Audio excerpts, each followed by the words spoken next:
Ladies and gentlemen, welcome back to Cheat Code Jiu-Jitsu. Jeff here again. We are kind of nearing the end of what I want to do with Kesa Gatame for right now. I've got a couple more moves for you. The one I want to show today is a counter for an escape. We've been working escapes where he kind of gets his arm free and then turns away from you.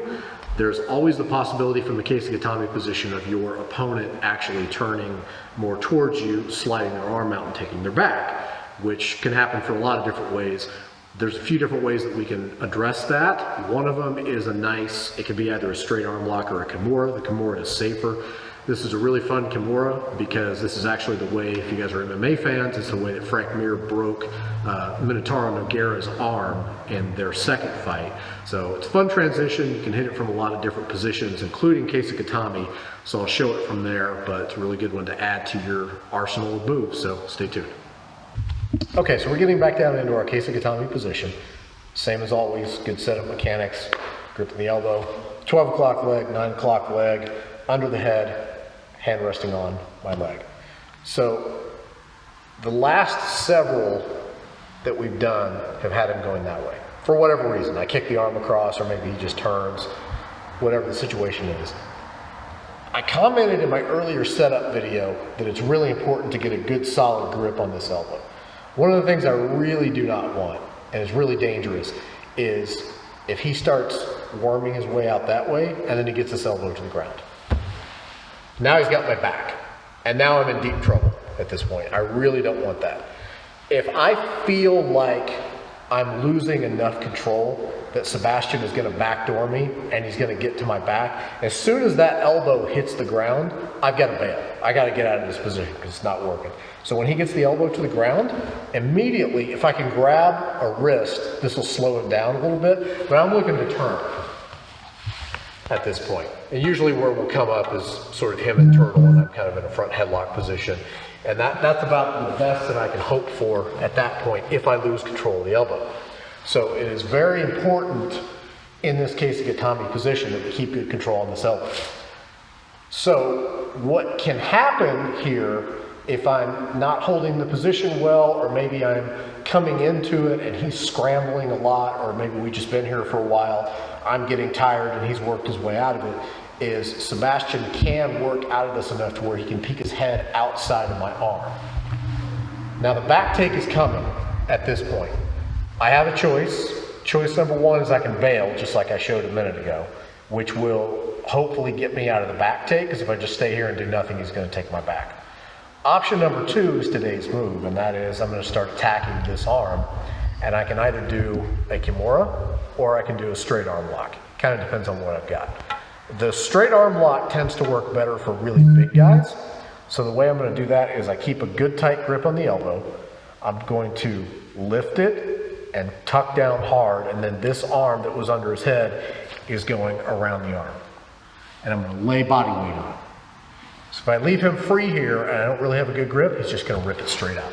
And now he's got my back. So elbow grip underneath of the tricep and then lay on top of it. Now Sebastian tries to pull that out. Not going to say he can't get it, but it's going to be a lot harder. The straight arm lock is pretty easy from here. I just grip up tight and then I pull back, and then I'm just going to go straight down with that. Really big guys are going to be able to trap this arm very, very easily, and then it's just a simple push down at that point and you get a good straight arm lock. But if you're a little smaller, or you prefer to do the Frank Mir Kimura, when I lock up here, I'm going to weave in, I'm going to grab this wrist, and then I'm going to weave through, and I'm going to double wrist lock. Now there is technically a couple of different ways that you can finish this Kimura. I could just lift and I could crank it right here and try to finish, and I might get that. But I'd rather get myself into a better position, and I want to work this transition because this transition can actually be done from a lot of different positions. So I'm going to work my way back over to the other side with a float over. So I'm going to keep this Kimura lock in place. I'm going to lift up onto my right shoulder. I'm keeping body weight down on the arm so he can't pull it out. And now I'm going up with my hips in the air, and then I'm going to float over, and now I'm in side control with the Kimura. If I do this right, when I come down, this should all be tucked in and the elbow should be bent, and I can turn immediately.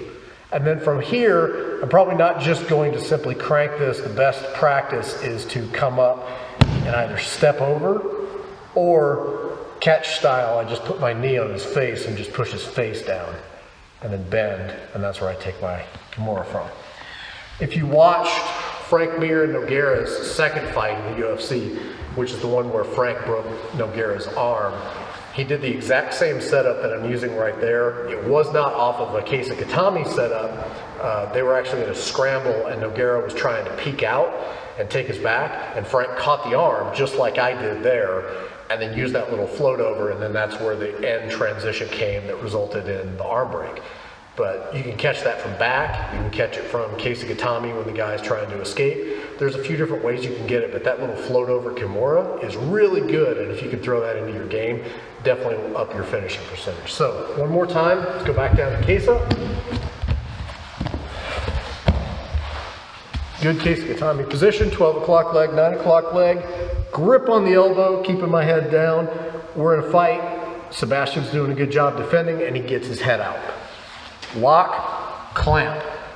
Once I get body weight down on top of that, I go under the elbow, pull this up, slide back to the wrist, push it down, weave this hand through, and now I've got my Kimura in place. Now it's time for me to go up on my shoulder, float over, and I'm straight into my Kimura. Switch my hips, come up, knee in the face, push down, or step over, and then just ice pick my Kimura through like we were showing before. If this ends up with a straight arm, that's okay. I can actually still finish a Kimura with a straight arm. Happens to me sometimes, but properly I'd rather have it in here and then pull it through for that ice pick finish and get the tap on the Kimura. Nasty Kimura comes on fast. And it's one of those great things where, from your opponent's standpoint, he feels like, I just took this guy's back. I'm getting into good position. Then all of a sudden you clamp down on that arm, float over, and all of a sudden he's in a lot of trouble because you're still on side mount and you got a nasty Kimura on him. So that's a fun one, works really well. Throw that into your game. Leave a comment down below if you've got another entry for that you like to do. It's definitely one of my favorites. If you like the video, make sure you hit the like button. It really helps me out a lot. Subscribe to the channel. We got more stuff coming up. One more on the Kesa Gatame position. Come back next time. I got a special one for you. We'll see you in the next one. Thanks.